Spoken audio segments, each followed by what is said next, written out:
السلام علیکم ورحمۃ اللہ وبرکاتہ۔ میں ہوں آپ کا ہوسٹ غلام مرتضیٰ اور آپ دیکھ رہے ہیں دارالفلاح میڈیا۔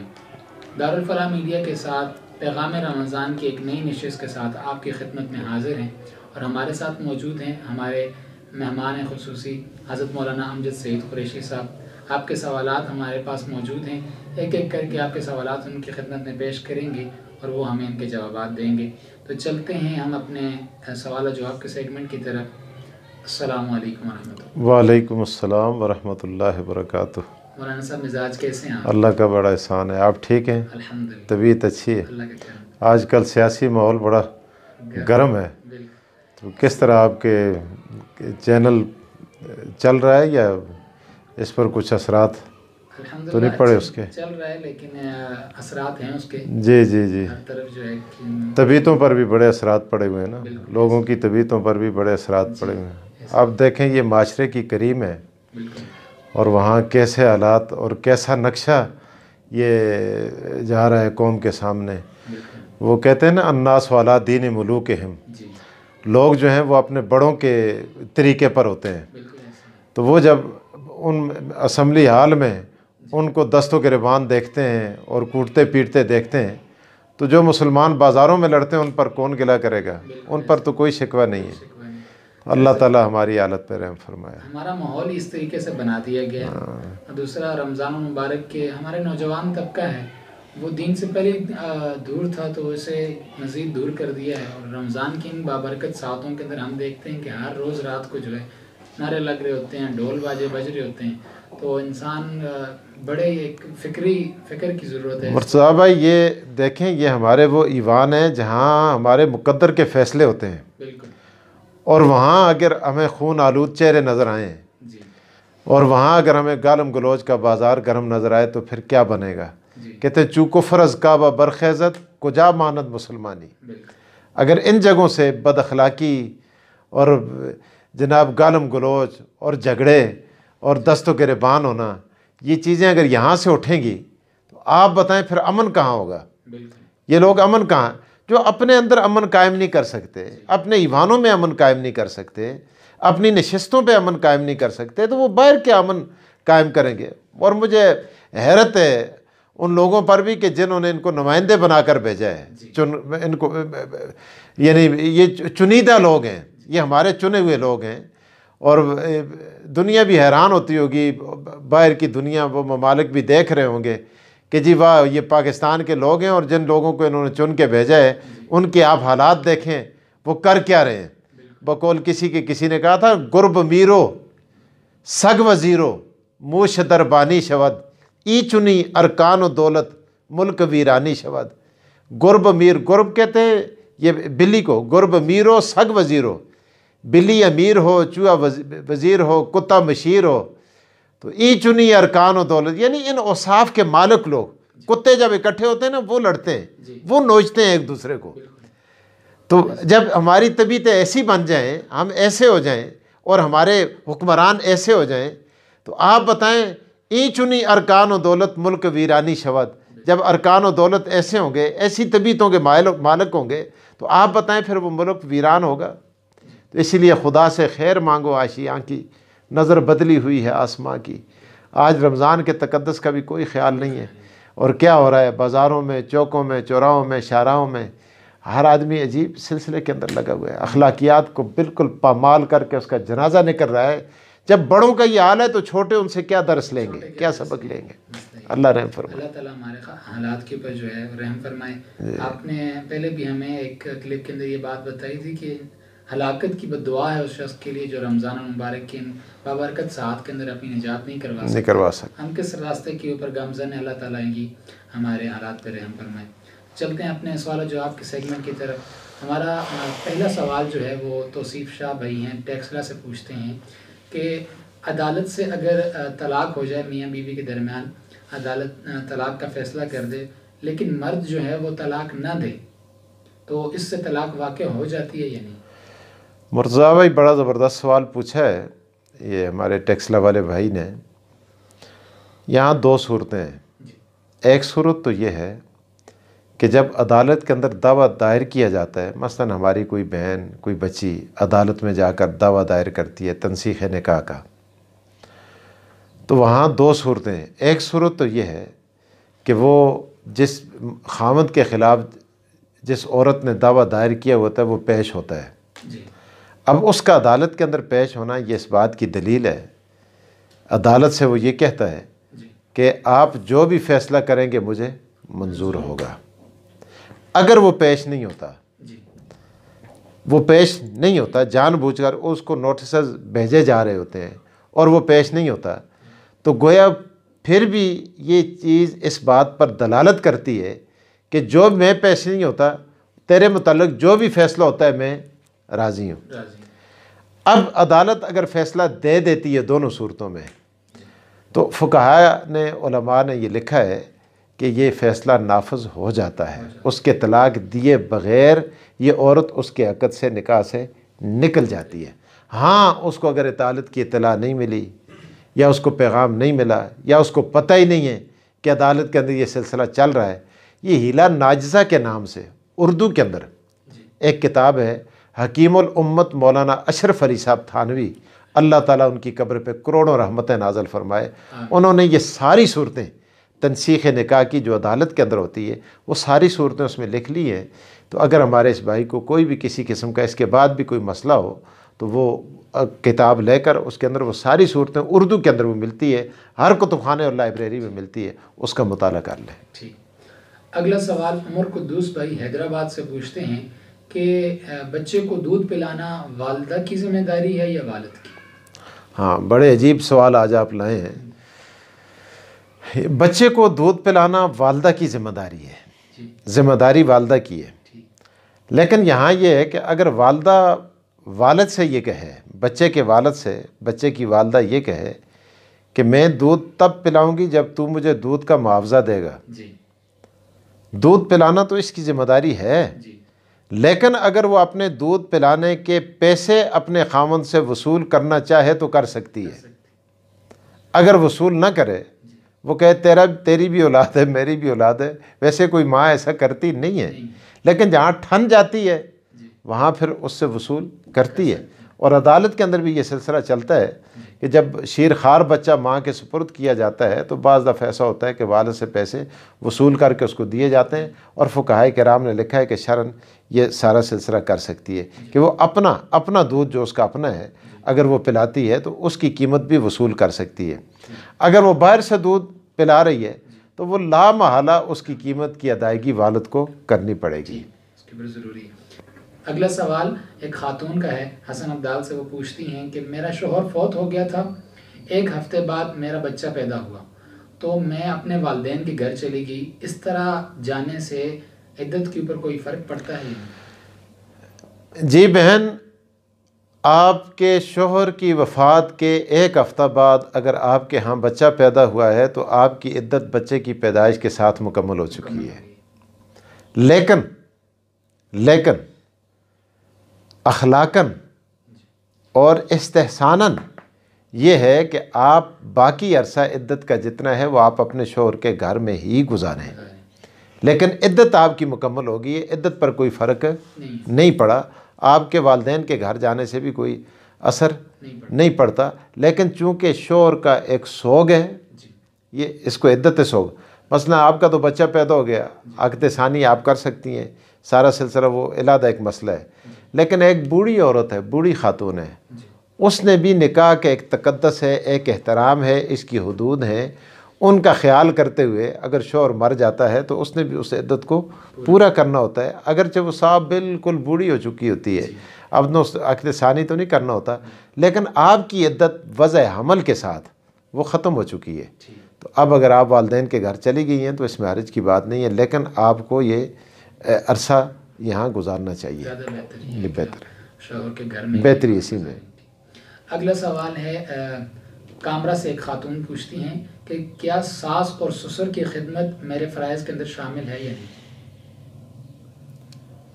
ساس اور سسر کی خدمت بہو کے فرائض میں نہیں ہے، جی لیکن اخلاق کے دائرے میں ہے۔ اخلاقی طور پہ دیکھیں، جس کا بیٹا آپ کو اچھا لگتا ہے، جس کے ساتھ آپ وقت گزارتی ہیں، جی آخر یہ سوچیں آپ کہ اس کو بھی کسی نے پالا ہے، کسی نے پیٹ میں رکھا ہے، کسی نے دودھ پلایا ہے، کسی نے اس کو دھویا ہے، پڑھایا ہے، اس قابل بنایا ہے کہ آج وہ آپ کے شوہر کی حیثیت سے آپ کے سامنے ہے۔ سامنے کھڑے ہیں۔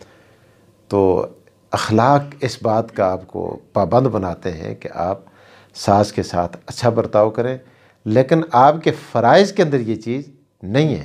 شوہر کی ذمہ داری یہ ہے کہ وہ اپنے والدین کی خدمت خود کرے، جی آپ کو پابند نہ کریں۔ نہیں بنا سکتا۔ وہ بیوی کو بائی فورس نہیں کہہ سکتا کہ آپ نے میرے ماں باپ کی خدمت کرنی ہے۔ آپ خود اپنے اندر سے، اپنی محبت سے ان کی خدمت کریں، لیکن شوہر آپ کو بائی فورس پابند نہیں کر سکتا۔ اسے چاہیے کہ وہ کوئی نوکرانی رکھے یا خود خدمت کرے۔ آپ اس بات کی پابند نہیں ہیں، آپ پر ذمہ داری نہیں ہے، لیکن اخلاق کا تقاضا یہ ہے کیونکہ کل آپ نے بھی کسی کی ساس بننا ہے۔ جیسا کرو گے ویسا بھرو گے، کما تدینو تو دانو۔ علامہ صاحب یہاں پہ ایک میں سوال اپنی طرف سے ایڈ کر دوں کہ آج کل ہمارے معاشرے کے اندر یہ وبا سی اس کو کہتے ہیں، یہ پھیل چکی ہے کہ جب کسی عورت کو آپ اپنے گھر لے کے آتے ہیں تو وہ آپ سے یہ سوال کرتی ہے کہ جب میں آئی ہوں اپنے گھر والدین کو چھوڑ کے، اپنے بہن بھائیوں کو چھوڑ کے، تو اب جو میرا شوہر ہے اس کے اوپر سارا کا سارا میرا ہی حق ہے۔ پھر وہ اپنے بھائیوں سے ملنے یا ان کو وقت دینے یا اپنی بہنوں سے کو وقت دینا چھوڑ دیتا ہے، اور وہ سارے کا سارا کیونکہ عورت جو ہوتی ہے اس کے اوپر اپنا حق جتاتی ہے۔ تو عورت کا اس طریقے سے کرنا کہ اسے اپنے بھائیوں سے، بہنوں سے دور کر دینا، والدین سے دور کر دینا، یہ کہاں کی روا ہے؟ آپ دیکھیں شریعت نے کوئی چیز مخفی نہیں رکھی۔ آپ وراثت کی تقسیم کو دیکھ لیں۔ جی مثلاً یہی شوہر جب دنیا سے رخصت ہو جاتا ہے، آیا اس کی ساری چیزیں آپ کے اس میں چلی جاتی ہیں؟ نہیں۔ بیوی کے اس میں چلی جاتی ہے؟ 1/4 کی مالک بنے گی یا 1/8 کی مالک بنے گی؟ ربع کی مالک بنے گی یا سمن کی مالک بنے گی؟ باقی وہ رسا کے اندر جائیں گی چیزیں کہ نہیں جائیں گی؟ جی ایسے ہی۔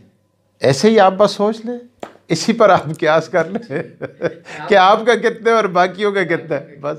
یہ آپ نے ایک بہت بہترین اور مدلل قسم کا جواب ہمیں دیا۔ جی اگلا سوال ہے ہمارے پاس، ناصر خان جدون ایبٹ آباد سے پوچھتے ہیں، الکوہل ملی ہوئی جو دوائی ہے اس کا استعمال کرنا کیسا ہے؟ ناصر بھائی یہ میرے دوست ہیں، مجھے کبھی کال بھی کرتے رہتے ہیں، تو ویسے بھی مسائل مجھ سے پوچھتے رہتے ہیں۔ آج بہرحال آپ کو بھی اس چینل کی وساطت سے بھی انہوں نے سوال بھیجا ہے۔ ناصر بھائی الکوہل بنتی ہے مختلف چیزوں سے۔ جی فقہا نے لکھا ہے جو الکوہل انگور اور کھجور سے بنائی جاتی ہے، اس سے کشید کر کے لی جاتی ہے، اگر اس الکوہل کو دوائی میں استعمال کیا جائے، شدید ضرورت کے بغیر اس دوائی کا بھی استعمال کرنا جائز نہیں ہے۔ لیکن آج کل یہ میں نے دیکھا ہے، اس پر تھوڑا میں نے ریسرچ کیا ہے، آج کل جو الکوہل بن رہی ہے وہ انگور اور کھجور سے بہت کم بن رہی ہے، یا پیٹرول سے بنتی ہے، یا گندم سے بنتی ہے، یا مکئی سے بنتی ہے، یا باقی اجناس سے بنتی ہے۔ باقی اجناس سے جو الکوہل بنتی ہے وہ اگر دوائیوں کے اندر استعمال ہو یا خوشبو وغیرہ کے اندر استعمال ہو رہی ہے تو اس میں کوئی حرج کی بات نہیں ہے، وہ عام استعمال ہو رہی ہے، اس میں کوئی مسئلہ نہیں ہے۔ پیٹرول سے بنتی ہے اور ان چیزوں سے۔ اگلا سوال ہے بدیع الزمان بھائی ہری پور سے پوچھتے ہیں کہ کیا خودکشی کرنے والے شخص کا جنازہ پڑھ سکتے ہیں یا اس کے چلے جانے کے بعد اس کے اوپر اصالہ ثواب کیا جا سکتا ہے؟ بالکل، فقہائے کرام نے لکھا ہے، شامی میں بھی ہے،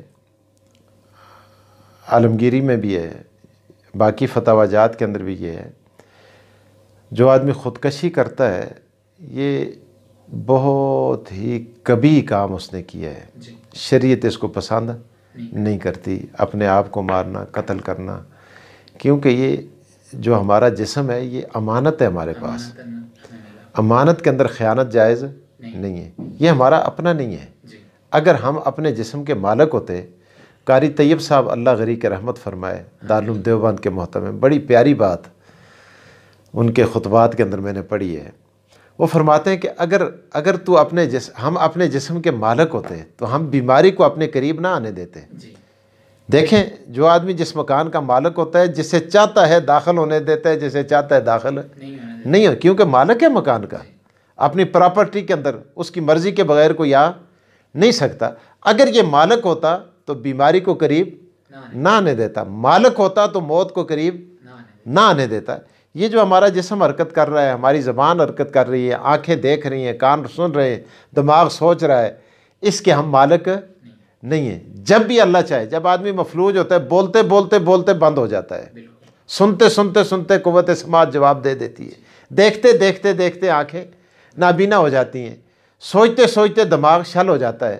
تو یہ مالک نہیں ہے. جب مالک نہیں ہے تو پھر وہ اپنے آپ کو مار بھی نہیں سکتا. تو گویا یہ اس طرح ہے کہ گویا اس نے غیر کے مال کے اندر تصرف کیا ہے. تو لہٰذا یہ کبھی عمل ہے, کبھی فعل ہے, ایسا کرنا جائز نہیں ہے, درست نہیں ہے. اور احادیث کی متعدد کتابوں کے اندر اس کی قباحت وہاں موجود ہے. لیکن یہ سب کچھ ساری چیزیں اپنی جگہ, اس کے باوجود بھی خودکشی کرنے والا دائرہ اسلام سے خارج نہیں ہوتا, اسلام سے نہیں نکلتا. سزا اس کو ملے گی, لیکن دائمی سزا یہ کافروں کے لیے, مسلمانوں کے لیے نہیں ہے. اس لیے اس کا جنازہ پڑھا جائے گا, اس کو کفنایا جائے گا, اس کو دفنایا جائے گا, اس کو غسل دیا جائے گا, اس کے لیے دعائے مغفرت کی جائے گی, اس کے لیے ایصال ثواب بھی کیا جائے گا. اگلا سوال کینیڈا سے ہیں, ظہیر بھائی پوچھتے ہیں کہ عید کے موقع کے اوپر عید کارڈ بھیجنا یا عید مبارک کہنا یہ کیسا ہے؟ بالکل خوشی کے ہر موقع پر آپ عید کارڈ بھی بھیج سکتے ہیں, موبائل کے ذریعے بھی آپ عید مبارک کہہ سکتے ہیں, اس میں کوئی حرج کی بات نہیں ہے. لیکن عید مبارک کہنے کے بجائے دیکھیں اسلام نے ہمیں جو طریقہ بتایا, السلام علیکم ورحمۃ اللہ وبرکاتہ, یہ کہنے کے بعد اب اس کے اندر رحمت بھی آ جاتی ہے, برکت بھی آ جاتی ہے, مبارک بھی آ جاتی ہے. لیکن مزید آپ استحضار کے لیے آگے یہ کہہ سکتے ہیں پہلے سلام کر کے عید مبارک, کہ آپ کو یہ عید مبارک ہو, آپ کو یہ نوکری یا منصب مبارک ہو, آپ کو یہ بیٹے کی پیدائش مبارک ہو, کہنے میں کوئی حرج نہیں ہے. لیکن آغاز ہمارا کس سے ہونا چاہیے؟ خواہ ہم لکھ کے تحریر بھیجیں یا ہم زبانی طور پر میسج کریں یا زبانی طور پر عند الملاقات ہم کوئی بات کریں, تو آغاز کس سے ہونا چاہیے؟ السلام علیکم ورحمۃ اللہ وبرکاتہ. ابتدا ہماری یہاں سے ہو اور آگے پھر ہم برکت کے جو بھی الفاظ ہیں وہ کہہ سکتے ہیں. اسی عید مبارک کے اندر جمعہ مبارک کہنا بھی آ جاتا ہے؟ کوئی حرج نہیں, جمعہ بھی عید ہے. جمعہ جو ہے یہ بھی مسلمانوں کے لیے عید ہے, حدیث کے اندر ہے. ہاں.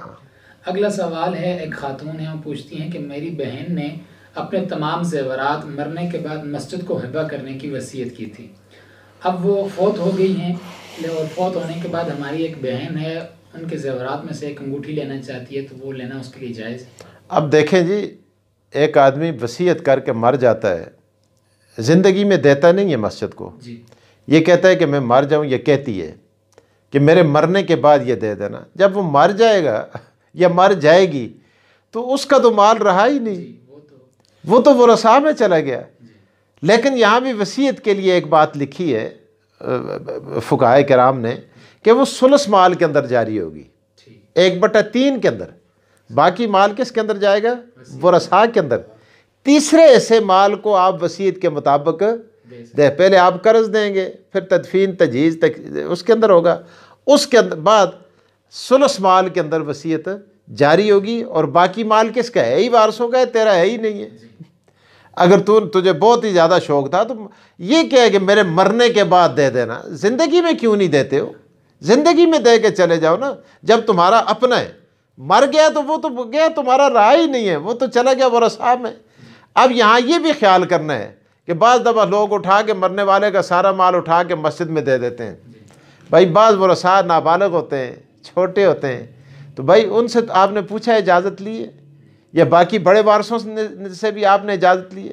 بعض دفعہ یہ ہوتا ہے مرنے والے کی واسکٹ سے یا اس کی قمیض کے جیب سے کوئی پیسے نکلے, وہ ورثاء کو دکھاتے ہی نہیں ہیں, اٹھا کے لا کے مسجد میں دے دیے یا کسی غریب کو دے دیے. اب مسجد والا بھی پوچھتا نہیں ہے کہ بھائی یہ او جی مڑے پیو دے جیبا بچوں نکلے ایسے, ماؤ دی گٹھی بچوں نکلے ایسے, اچھا جی ماؤ دے پہنوں دے بکسے بچوں نکلے ایسے, دادے دے واسکٹا بچوں نکلے ایسے.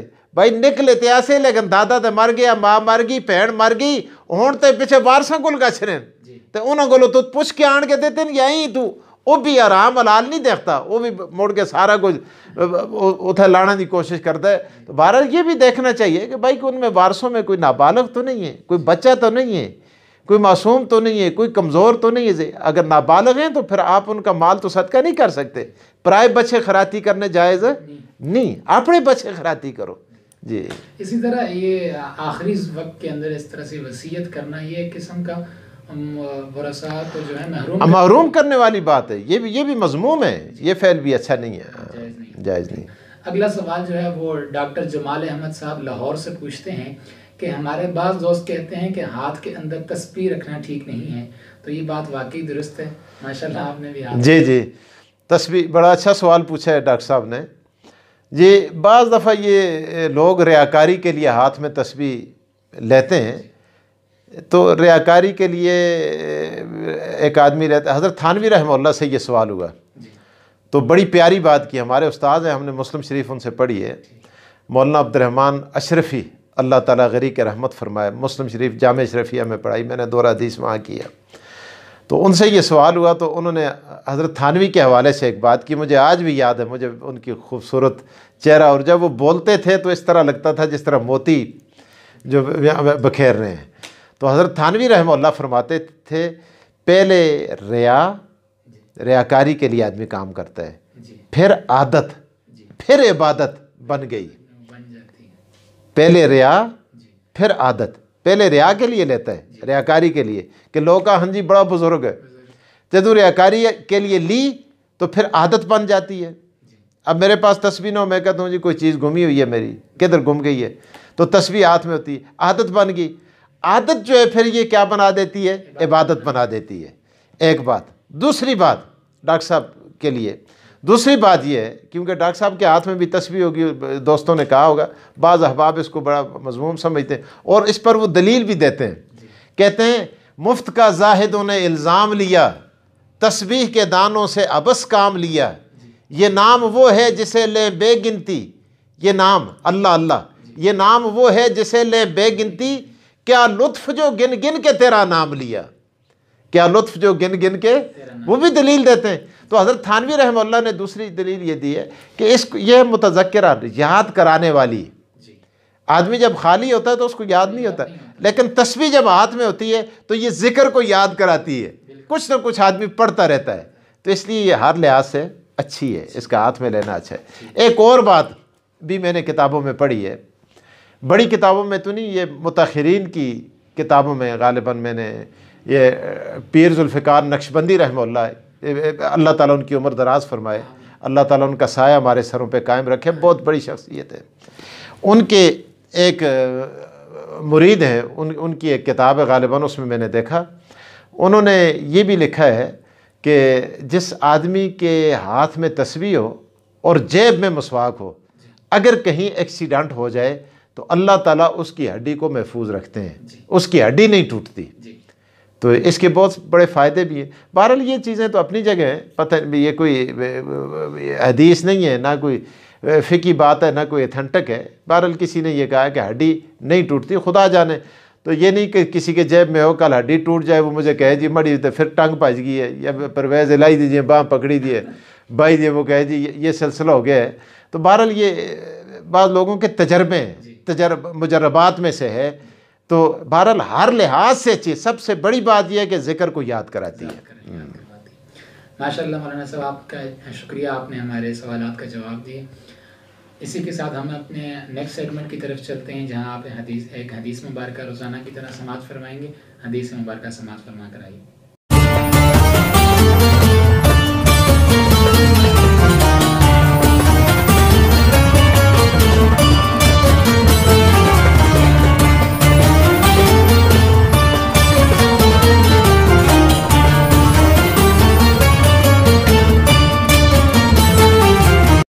آج آج کی حدیث حضرت سلیمان بن عامر رضی اللہ تعالیٰ عنہ سے روایت ہے۔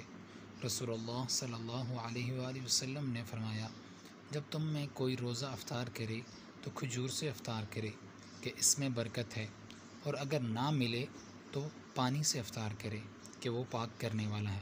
ترمذی شریف۔ آج کا ہمارا وقت یہاں پہ مکمل ہوتا ہے۔ کل ایک نئی نشست کے ساتھ آپ کے نئے سوالوں کے ساتھ دوبارہ آپ کی خدمت میں حاضر ہوں گے۔ تب تک کے لیے ہمیں اجازت دیجیے۔ السلام علیکم۔